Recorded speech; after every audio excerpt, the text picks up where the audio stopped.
So let me say something clearly at the top of the show. Black American history is not optional. It is not ethnic. It is not supplemental to white history. Black American history is the instruction manual for how the modern world works. Let me repeat that. Black American history is the instruction manual on how the modern world works. If you are under capitalism, policing, borders, prisons, surveillance, labor exploitation, or unequal citizenship, you are living inside systems that were tested, refined, and perfected on Black Americans first. Period. And that is why our history is continually under attack or hidden. Not because it's insignificant, not because it's too explanatory. You cannot teach Black American history honestly without exposing how wealth is accumulated, how law is weaponized, how inequality is legalized, and how democracy is selectively applied to some. That knowledge is dangerous to the power dynamics. Dangerous. This isn't about guilt, y'all. This is about literacy. Because when people don't know Black American history, they can't recognize anti-Black policy when it reappears, as it does time and time again, with a new form, with a new font, and a friendlier headline. And today, y'all, that ignorance is being exploited again.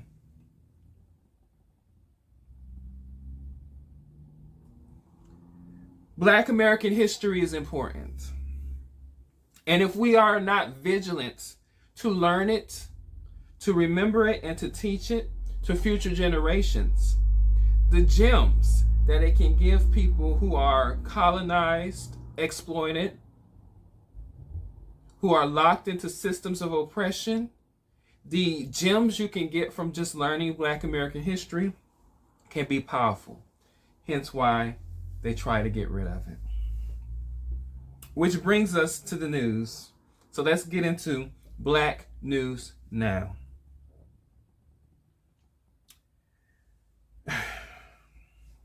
Let's be clear, y'all. And when I say be clear, let's be very clear. Trump's big, beautiful bill,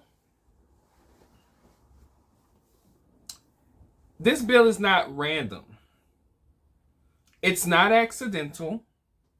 And it's not isolated.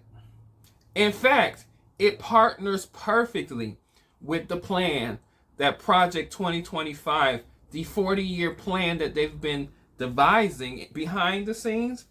Trump's big, beautiful bill partners nicely with it. And it's not accidental. It's part of the continuity strategy that has been in place for centuries in this country. When Donald Trump calls it a big, beautiful bill, that language is doing work.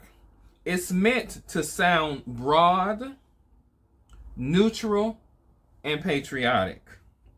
But in reality, this policy doesn't impact language. And policy doesn't impact language. It impacts structure. And structurally, Black Americans are hit first and hit the hardest when it comes to policy, given the history and the situation that we're in this country. Why is that? Because Black Americans are disproportionately located in public sector employment, which this bill impacts, social support systems created to offset historical and present exclusion, which are in this bill, communities over-policed and under-resourced by design.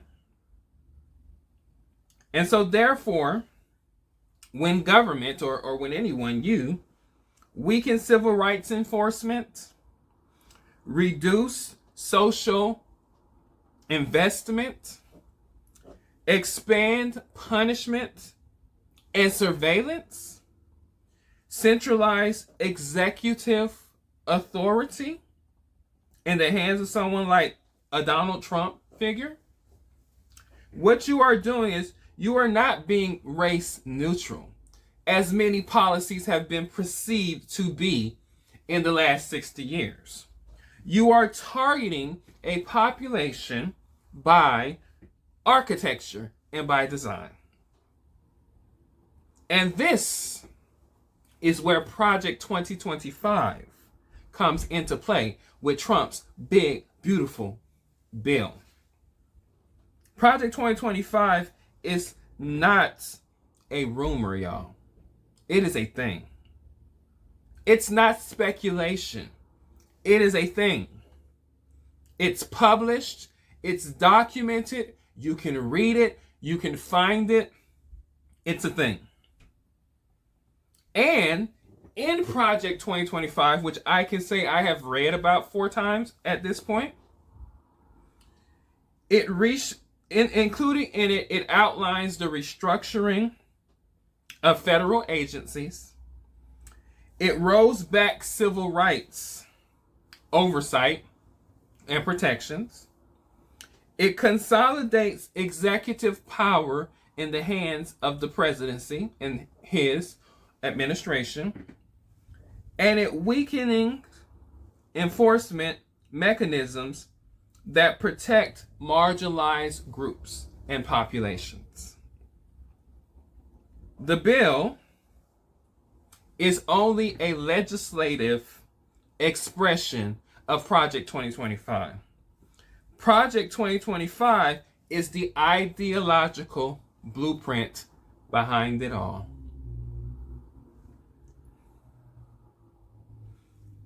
This is not new behavior in the United States, unfortunately.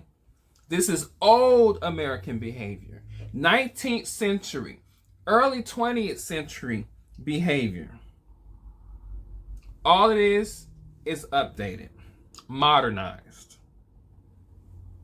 And to understand how this works and how this will impact our community, you have to go back to the moment when these systems were first built in this country. Which brings us to history. It is Black History Month, if you didn't know. It is a wonderful month. Now, what I tell people when discussing Black History Month really isn't for Black people. And there'll be some white people to tell you that Black history is for you. Look what we gave you. No, Black history is for white people who by any other normal circumstances will not have the opportunity to learn a full and comprehensive version of Black history, aside from it being footnotes, cliff notes, insertions in their greater history of American history. But Black history is American history and should be learned equally as much as the rest of the story. However, they are aware that Black history teaches America's truth, not America's mythology. And it is the truth that they want to hide. So when we study Black history as Black people, it is a 365-day-a-year endeavor. We use Black History Month to educate the masses. If you remember it that way, you'd realize the value in this month. It is to bring awareness to our story and to include us in the lexicon of history that is American history. So, for the month of February, as opposed to focusing on Africa as we generally do in this moment, to talk about African news headlines, Caribbean news headlines, and to study the Black world, we're going to use this time to discuss Black American history and draw light and information and nuance and completion to our stories. I wanted to talk about a very common trope that racists use as a way to do two things: to silence Black voices when discussing transatlantic slavery and what slavery was to this country, but to also to take some of the weight off of white people who benefited only from this system. Black people didn't benefit from slavery, whether they were free, whether they owned slaves or not. The benefit went to white America. And it wasn't just wealthy white Americans who owned slaves, or businesses that engaged in slavery, or insurance companies that participated in slavery, or clothing companies like Brooks Brothers, or companies that made shackles and companies that made boats. No, that's the obvious beneficiaries of American slavery. But white Americans on the lowest level of society also benefited from there being an established slave class in a country. But then you get the conversation about Anthony Johnson, and somehow they are trying to distort that reality by trying to somehow make Black people responsible for our own enslavement.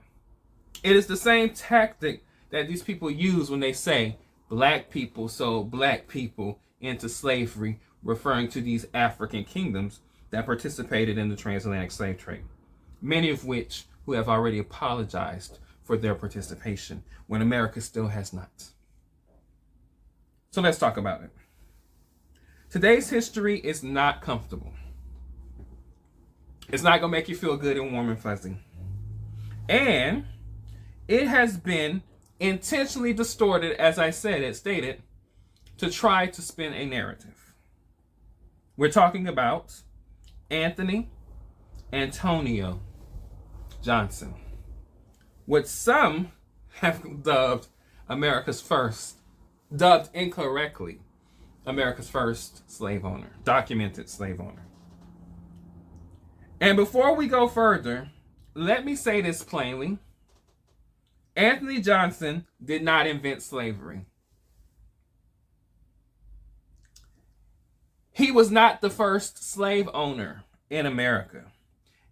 It would make sense if people used their full mind to realize that he was brought here as a slave, as an indentured servant turned slave. So somebody owned him before. And his story many times has been weaponized by racists and slavery apologists who rely on ignorance to survive.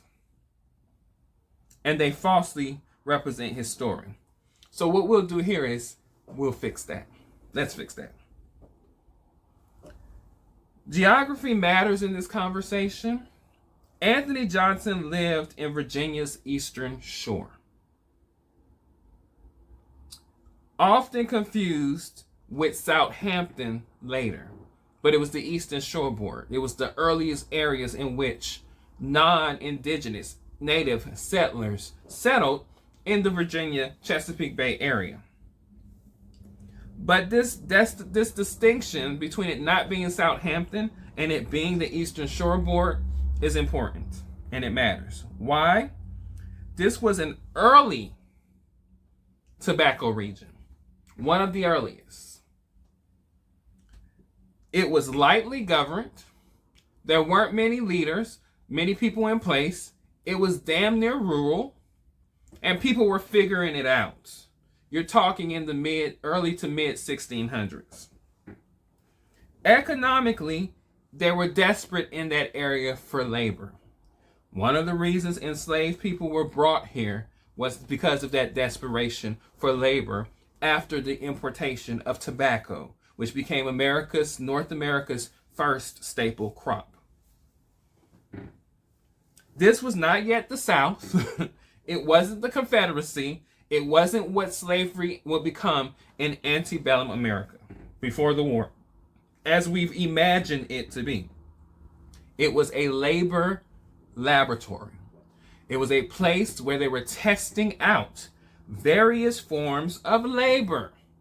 That's why at the same time you had indentured servants, white indentured servants, Irish indentured servants, and others, native indentured servants, and obviously people like Anthony Johnson, black indentured servants. Slavery had not been decided on as the groundwork of what would build the American and even the English colonial system. And for those of you who are unaware of why, I might do an episode where I talk about Bacon's Rebellion, because that was the catalyst point to slavery being normalized in this territory. This was not slavery. It was a labor laboratory. Anthony Johnson was born in West Central Africa, likely in the near modern day Angola area, because he was Angolan, right? He was captured during wars that had been fueled by the Portuguese slave trade and brought in Virginia in 1621. Now, for those of you who know history, American history, the first English settlers that established the settlement, because we had Roanoke and we had other settlements before, was in Jamestown in 1607. Anthony Johnson came 14 years after the establishment of Jamestown. And Jamestown was in complete disarray. Complete disarray. Now, mind you, the first black people, enslaved, indentured black people, came in 1619. So just 3 years before Anthony Johnson arrived. He came with the name Antonio, which means the Portuguese are the ones who kidnapped him from Africa. And a lot of the conversations, people like to say, well, Africans gave them up. No, these people went in and stirred up disruption, created conflicts, gave some nations and some tribes weapons over others and resources, and helped other groups. They created some of the disarray went on in Africa that got people here. Keep that in mind. At this time, in the North American colonies, as we know it, slavery as we know it did not legally exist at all. We know that. There's no legal documents that prove that prior to a certain time it existed in those areas. There was forced labor, as we know. There was brutality, as we know. And whites were brutalized under indentured servitude as well.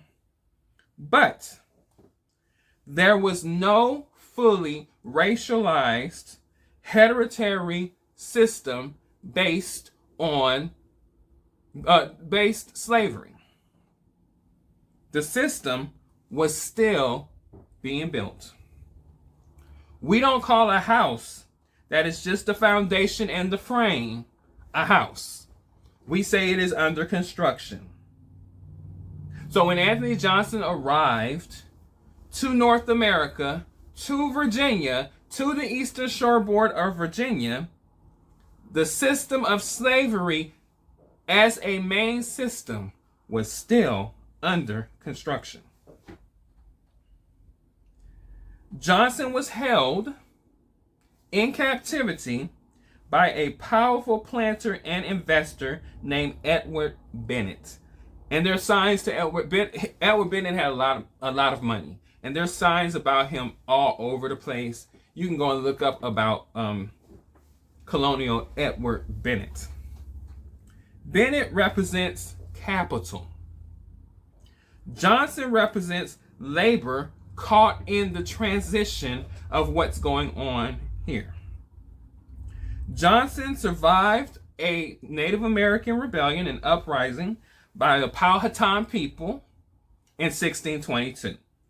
And if you know anything about that as it relates to the founding of Virginia and the early colony and all of this stuff, you know that a ton of white settlers and colonizers were killed in that uprising in 1622. Wiped out a quarter of the entire colony, and Anthony Johnson survived. So you got labor systems being organized and developed. You got an uprising that is happening and people are being killed. Not to mention at the same time, these people were surrounded by natives. And so there was other things going on, like they even resulted to cannibalism in Jamestown and other things because they were being ousted out from survival. So you got complete disarray, crazy chaos, mayhem going on in Virginia at this time. This is the atmosphere to which Anthony Johnson is living in Virginia. Eventually, as all indentured servants did, he completes his servitude task, usually between 3 to 7 years, and usually they were granted some type of land, property, or whatever after they complete their contracts. So he completed his, Anthony Johnson completed his. He becomes legally free. He gets married to a woman named Mary. He owns land because he was given it as a compensation to the ending of his contract. And he goes to court over his land and his property, and he wins. For a brief moment, black freedom was legal. It was legible. It was there. Because the racial social construct that we know now didn't exist. The opportunity presented itself. And this is even before he purchased enslaved people. Anthony Johnson did not live under a racial hierarchy or under racial slavery. He lived during its construction. And that is important. He lived during its construction. This is where people begin to create their lie, because they ignore all that nuance and all that context of the story around Anthony Johnson for a simple gotcha of he owned slaves and he happened to be black. He was situationally black, but not societally constructed black at the time he lived. They tend to take a moment from a fluid legal system that changed quite often, many times, freeze it, and pretend that it represents a full-formed racial order. And it did not at that time. White elites were desperate for permanent labor because people would run away, especially the natives that they enslaved. They would run away. White people would complain, and there were constant revolts and rebellions and interracial, intergroup fighting, revolting, black and white, native, working together against the powerful elites. They also wanted inherited status. That if I have money, I want to be able to pass it down to my kids, and their kids get it from them. And they also wanted racial separation to prevent the very alliances that I am talking about, because these alliances were constant. Now put all this into context. They're wanting a system in which white people were not working with others against the powers that be. And the powers that be have played this game multiple times, many times through history. They were watching cases like Anthony Johnson's situation and the case that came up with John Casor quite closely. So in 1655, this is the case that is the case for John Cassor, who was a person who was indentured to Anthony Johnson. And this is what gets weaponized by a lot of racists. John Cassor claims that his indenture that he had to Anthony Johnson was over. Anthony Johnson said, no, you still got work to do, buddy. And so he sues to reclaim his labor. The outcome of this case, John Cassor was marked Anthony Johnson's servant for life and said that he must serve in his position for life.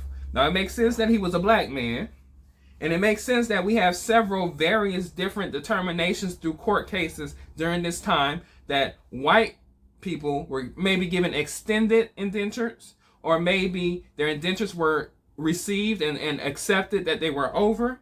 But black indentures slowly but surely began to get this service for life.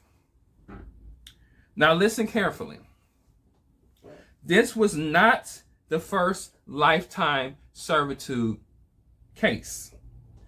That distinction belongs to a guy named John Punch, right, in 1640. All right, John Cassor's case was 1655, and 15 years before, in 1640, John Punch went through a similar case, where white authorities sentenced a black man to a lifetime bondage, while Europeans only received extensions. And in that particular case with John Punch, he had actually escaped with two Dutchmen, with two white people. And the white men only got a little bit of time added to their indentures, their contracts, and John Punch got a lifetime of service. And that is the first documented case of someone legally being made a slave. Anthony Johnson did not create this logic. He operated inside this logic. He had no control over this logic. He didn't determine the guy was going to be his slave for life. The courts did, and he embraced it. The court's ruling wasn't about black power. It was about elite experimentalism and experimentation. Keeping the hand, are they going to make it an elite thing that the elites have control and everybody underneath them? Or are they going to make this a racial thing? They're experimenting with elitism. They learned something dangerous that day. Lifetime labor could be legalized. And of course, there was a backlash. And here's the part that racists never seem to mention. After Anthony Johnson died, when he dies, his land is seized and taken. His family do not get ownership of that land. His legal status is erased as free. They damn near wipe it away from every legal book so that there is no reference points of free black people when Anthony Johnson dies. His family is pushed out, some of them put into slavery, and Virginia codifies racialized slavery. Do we see the distinction? His blackness didn't keep his family from not inheriting his freedom nor his property, and by the time he died, Virginia has said slavery was for black people. Something that was duplicated in colony upon colony upon colony. Hereditary slavery. Racialized caste system. Permanent dispossession. The door closed for any black freedom for the most part. Johnson survived the transition, but no one else was allowed through that door. So let me say this clearly, because this lie circulates constantly, all the time. I see it everywhere. People try to use it with me, not understanding that I'm a 30-year historian. That bullshit doesn't work with me.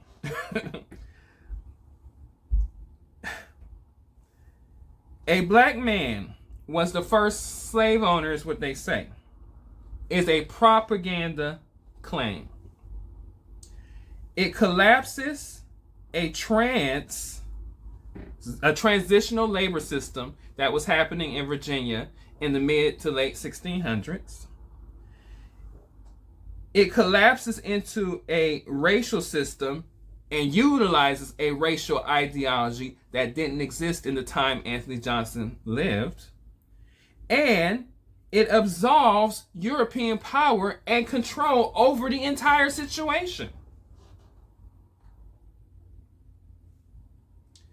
It is historical malpractice. And usually the people who use it are people uneducated on history. Slavery was not started by individuals. It was engineered by law, enforced by the state or the colony, and protected by capital, money. Anthony Johnson's story is not proof of black cruelty or black engagement and participation and foundational attachment to slavery. It is proof that systems harden. It is proof that rules change. And we see this all the time. The Irish, the Italians, the Polish, the Jewish people were not considered white. They are today. And it also is proof that success becomes a threat once it challenges the racial hierarchy. Anthony Johnson obviously is not a hero, but he is also not a villain. He is evidence, y'all. Evidence that slavery was built. Evidence that race was legalized in what will become the United States, and evidence that black success was actively shut down at any moment, at any time for these people. And this is why Black American history must be learned, must be taught, must be remembered by everyone, regardless of race, ethnic group, religion, nation. Because what you're watching today is not new cruelty, and is not new to this country. It's just an updated design. It's an upgrade. You're not using the Samsung 19 anymore. You're now in Samsung 23. Black American history doesn't ask for sympathy. It only demands understanding. Because every system you live under was tested on us first. So when you come to black people and you try to tell us what we're going through in this modern chaotic time, you are preaching to the choir, and unfortunately, you just learned about the church. This has been My Black Truth. Peace.